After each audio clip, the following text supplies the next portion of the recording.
Okay, find the change in volume. Okay, ni kalau dicerita tentang volume, so kita akan ambil volume expansion punya teori.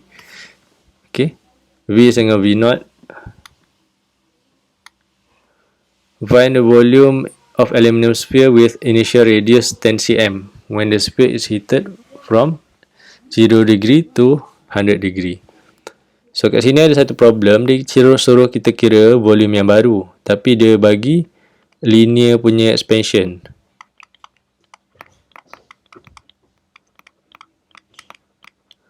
Okay, so linear expansion ni tentang length.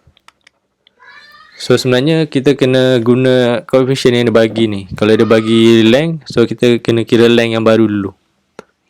So dah dapat length yang baru, baru kita kira volume. So volume ni dia cerita tentang aluminum sphere kan. So baru kita akan guna rumus sphere. Okay, untuk dapatkan change in volume. So kita cari dia punya radius yang baru dulu daripada linear expansion sebab dia bagi alpha. So yang ada alpha ni cuma rumus length saja. Rumus yang area dia pakai B. Kalau rumus volume expansion dia pakai gamma. Okay. So tak ada masalah. So length baru sama dengan 10 darab 1 tambah coefficient dia 23 darab 10 kuasa 6. So temperature dia daripada 100 tolak kosong. Daripada kosong pergi 100 Final dia tolak initial. So kita dah dapat length yang baru atau radius yang baru. So sekarang soalan dia nak cari change in volume. So kita buatlah rumus volume ni 4/3 pi r kuasa 3. So r dia yang asal adalah 10. Okay, initial radius 10 cm. So 10 cm kat sini. So radius yang kita dah cari tadi kat sini, yang baru. So sebab kita nak dia letak perubahan volume, so kita tolak lah siap-siap 4/3 pi darab RF 10.023. Kemudian yang asal 10 kuasa 3. So kat sini saya tak tukar cm ni kepada unit meter. So jawapan tu saya kekalkan dalam cm kuasa 3. Sebab dia tak ada mention pun nak dapat dalam SI unit. So make sure jawapan tu betul So betul tu ikut unit dia. Kalau kita convert kepada meter, so jawapan kita akan dapat lain. So make sure tulis unit meter kuasa 3 lah kalau guna calculation guna meter. Okay, lepas tu example 8. So kita akan lihat sampai example 9 saja. Example 10 ni ada masalah sikit. Okay, dia banyak pusing-pusing lah. So kita ambil yang soalan straightforward. So kita ada satu case, ada satu lori ni dia bawa 37,000 liter of diesel fuel. Okay, minyak diesel. Kemudian daripada cuaca yang panas dia pergi sejuk. So temperature final dia adalah low. Okay, sebab dia sejuk. Temperature initial dia yang panas. Okay. So temperature dia, perubahan temperature is 23 Kelvin lower. Maknanya perubahan dia kat sini adalah negatif 23 Kelvin. Okay. Sebab dia dah mention daripada sejuk, daripada panas pergi sejuk. So jawapan dia memang negatif lah. Sebab yang kecil tolak besar. So dia suruh calculate berapa liter yang minyak diesel yang dia deliver. So coefficient untuk volume, okay, dia bagi ngam dia suruh kita volume, kita kira volume dengan dia bagi volume expansion. So example 9, kita nak cari volume baru. So volume asal 37,000, kemudian 1 tambah 95 darab 10 kuasa 4 darab negatif 23. Kat sini ada negatif.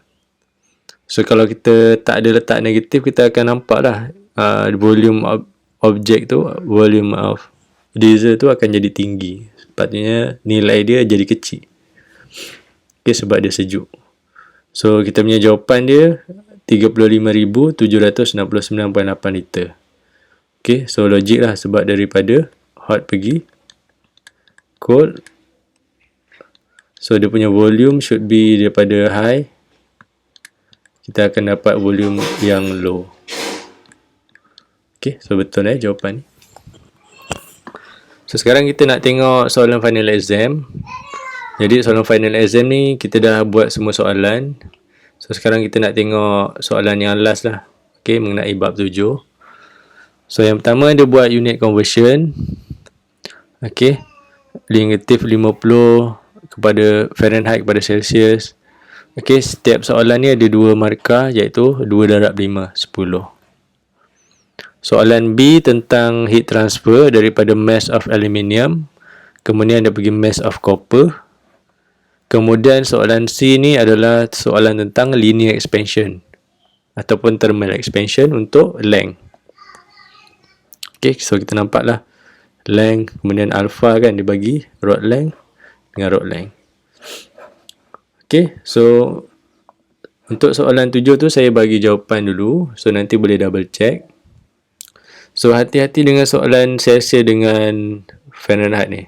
Okay, yang ni boleh double check semula kalau kita ada silap ke. Negatif 50 Fahrenheit kepada Celsius. 1, 2, 3 ni. Ni kena hati-hati. 1, 2, 3. Negatif 50. So, negatif 50. Okay, soalan pertama. Negatif 50. Tuan tolak 32. Bagi 1.8. Okay, negatif 45. Okay, ni salah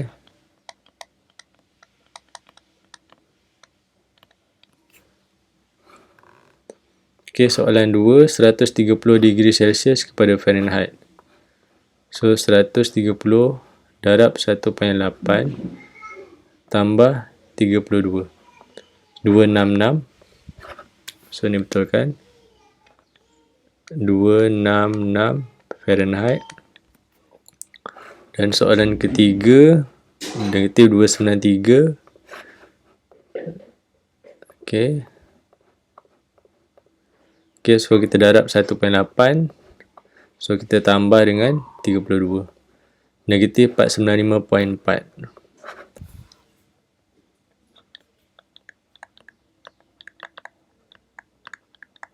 Okay, yang ni tak ada masalah lah. Sebab Kelvin dengan Celsius, tadi tak ada masalah tentang ni. So, nanti make sure tulis jawapan yang penuh lah untuk soalan test dengan final. Okay, dalam kes ni sebab unit conversion ni kita dah buat tadi, so saya buat jawapan saja. Okay, soalan 7B, kita punya soalan, kita ada satu heat. Heat tu kita transfer kepada aluminium. So, temperature dia naik 50 Kelvin. So, the same amount of heat kita sekarang transfer kepada copper. So, dia nak calculate berapa temperature untuk copper. So, kita buat Q aluminium sama dengan Q copper. Sebab mass dia sama, kita cancelkan unit mass. Sebab kita nak cari delta T saja, perubahan temperature. Okay, kita tak nak tahu final temperature ke initial. Kita nak perubahan saja. So, kalau perubahan adalah delta T. So, 0.9 darab 50 untuk aluminium. So, sekarang kita nak delta T. So, delta T kita 76.92. So, soalan C, kita punya case tentang thermal expansion. Rod 9 cm dekat 25 degree Celsius. So, rod ni diletak dalam boiling water. So, temperature dia untuk boiling water adalah 100. So, sepatutnya copper rod ni akan jadi panjang. So, case pertama, temperature boiling 100. So, delta dia adalah temperature yang final kan, tolak temperature initial. So, kat sini pun ada silap saya buat. Sepatutnya 25 degree Celsius. Okay. So, kita boleh calculate balik.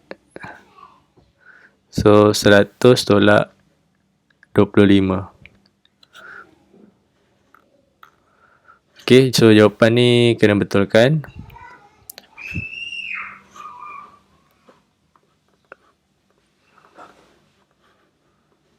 Okey.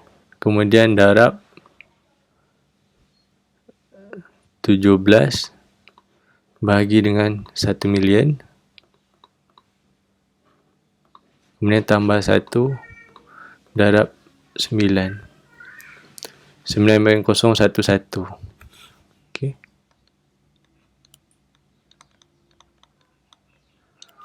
Okey, dan soalan yang C2, calculate required temperature untuk make the rod length to be 9.03 cm.